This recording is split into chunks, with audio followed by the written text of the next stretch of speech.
Ils étaient près d'un millier réunis dans l'amphi 8 aujourd'hui pour cette journée de grève. Au programme, des revendications diverses et variées comme le souhait d'une université gratuite, ouverte et critique, la dissolution de la BAC. En bref, l'Assemblée générale demande moins d'argent pour la police et plus pour l'enseignement supérieur et la recherche.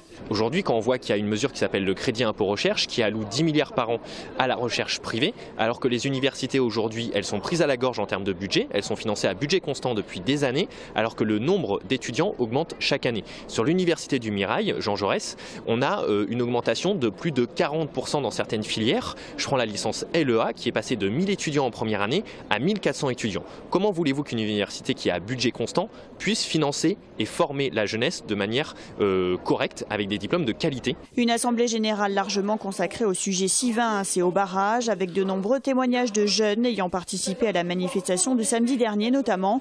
Il y était question de répression policière et plus globalement d'une jeunesse qui ne se sentirait pas entendue, un sentiment que les personnels enseignants et non enseignants partagent. Ce qui soude l'ensemble de ces mouvements, c'est un adversaire commun.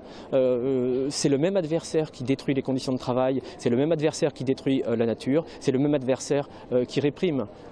C'est l'adversaire nous soude.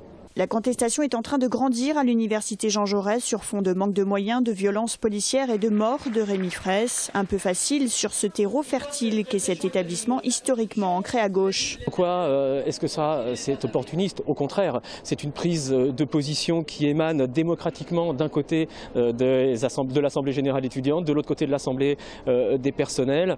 Ce sont des prises de position qui répondent à l'urgence de la situation sociale et politique du pays. L'AG a voté ce matin le blocage de l'université pour le 20 novembre et c'est un peu partout en France qu'universités et lycéens commencent à se mobiliser.